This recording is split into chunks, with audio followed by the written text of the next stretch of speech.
उनकी हिम्मत और उनकी स्ट्रेंथ को सेलिब्रेट किया आज हमने अपनी क्लिनिक में।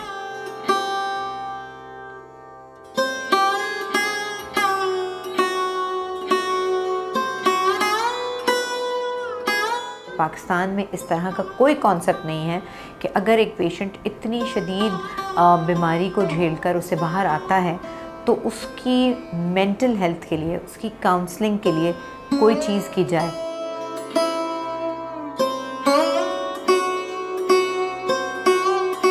मैं अगर किसी दिन अपना हाइड्रा फेशियल कराती हूँ या मैं आके कोई लेज़र करा रही हूँ तो that is completely normal in my case, why not in your case.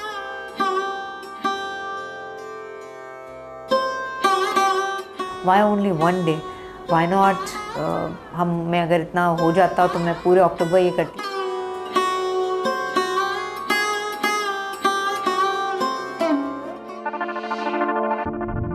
पिंकटूबर दुनिया भर में ब्रेस्ट कैंसर अवेयरनेस के लिए मनाया जाता है, लेकिन इंडस हॉस्पिटल और दी एस्थेटिक क्लिनिक ने अक्टूबर के ये लास्ट डेज़ डेडिकेट किए हमारे उन सारे कैंसर्स के सर्वाइवर्स को जिन्होंने बहुत बहादुरी से अपनी इस बीमारी से लड़ा और पहले से ज़्यादा ताकतवर होकर वो इस बीमारी से बाहर निकले, अपना काम कर रहे हैं, अपनी डेली की जो रूटीन थी, जो लाइफ का पढ़ना था या कुछ और जो भी चीज़ थी वो सब कर रहे हैं। तो इनसे ज़्यादा हिम्मत वाला कौन होगा।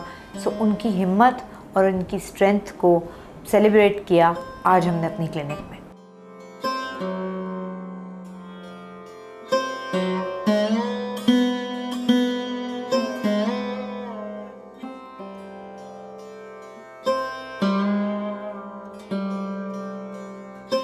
मैं इंडस हॉस्पिटल गई, ने एक छोटी सी विज़िट थी बच्चों के हवाले से। तो मैं जब वहाँ गई तो मुझे उन लोगों ने बताया कि एक बच्ची है जो कहती है कि मुझे आप शाइस्ता से मिलना है और उसकी क्लिनिक जाना है।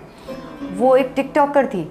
वो बच्ची तैयार होके, मैं उसको सारी उसकी क्लिपिंग्स मुझे फिर जो साइको सोशल डिपार्टमेंट है इंडस का, उन्होंने दिखाई कि वो किस तरह की बच्ची थी। उसको कैंसर डायग्नोज हुआ और आजकल उसकी वो स्टेज है कि उसके बाल और आईब्रोज वगैरह नहीं है।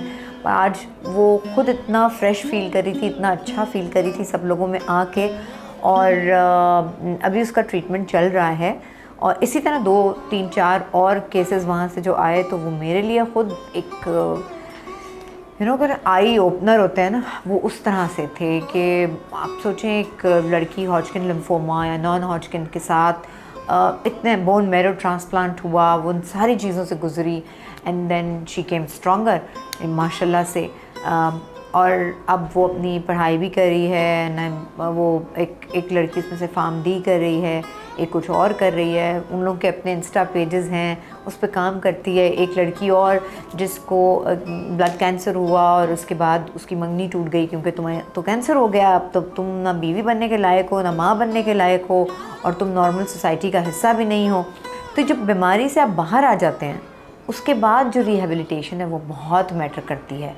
उसके बाद जो उसकी काउंसलिंग है वो बहुत मैटर करती है। पाकिस्तान में इस तरह का कोई कॉन्सेप्ट नहीं है कि अगर एक पेशेंट इतनी शदीद बीमारी को झेलकर उससे बाहर आता है तो उसकी मेंटल हेल्थ के लिए, उसकी काउंसलिंग के लिए कोई चीज़ की जाए। अब बहुत सारे हॉस्पिटल्स, टर्शरी केयर ऐसे यूनिट्स हैं जो जिनके ऐसे डिपार्टमेंट्स मौजूद हैं, वो उन पेशेंट से बात करते हैं। लेकिन मोस्टली चूँकि हमारी सोसाइटी भी इतनी उस तरह से वेल अवेयर और लिटरेट नहीं है तो उस पेशेंट को इतनी रिजेक्शन मिलती है, चाहे उस लड़की की शादी हो, चाहे उस लड़के के कहीं जॉब पे लगना हो, वो ये ज़्यादा काम नहीं कर सकता, इसको बेचारे को हिम्मत वाला काम कोई ऐसा ना देना, लेट तो ये शिफ्ट पे रुक ही नहीं सकता। क्यों नहीं रुक सकता?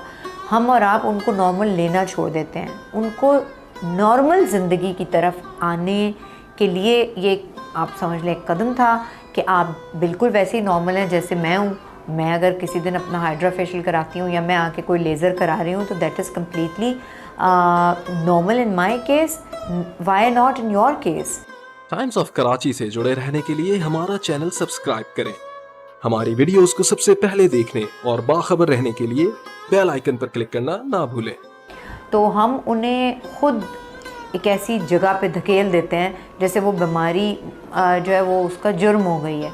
तो इसलिए खुदारा आप उस वक्त जब ये स्टोरी सुनते हैं तो इमोशनल ज़रूर हो जाते हैं, लेकिन इसके बाद जिस स्टेज पे वो आएंगे और उनको दोबारा से अपनी सोसाइटी का एक्टिव पार्ट बनाना, ये मेरी और आपकी ज़िम्मेदारी है, उन्हें नॉर्मल फील करवाना। बिल्कुल हम उनको इतना नॉर्मल ट्रीट करने लगते हैं, ज़्यादा प्यार और रिजेक्शन दोनों गलत हैं।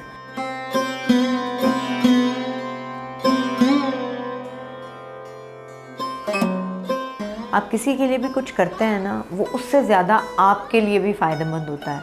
हम जितनी डिप्रेशन, जितनी सैडनेस में मुब्तला कौम है, और जो कुछ आसपास हमारे हो रहा है वो ऑब्वियसली हमारे ऊपर एक इम्प्रेशन डालता है, जिसकी वजह से हम हर वक्त टेंशन में और इस तरह एजिटेटेड से रहते हैं। आप यकीन करें, ये मदद करना किसी की मेरे लिए भी बहुत इम्पॉर्टेंट था। मुझे लगता है उनको उतना फ़ायदा नहीं हुआ जितना मुझे ये फ़ायदा हुआ कि मैंने कुछ किया, या मेरी कंपनी ने उन लोगों के लिए एक ख़ास दिन मखसूस किया। बल्कि अभी थोड़ी देर पहले मेरी बात हो रही थी अपनी टीम से, तो उन्होंने कहा कि why only one day, why not, मैं अगर इतना हो जाता तो मैं पूरे अक्टूबर ये करती, but why not in coming week, why not to make it a practice to feel better even हम अपने लिए।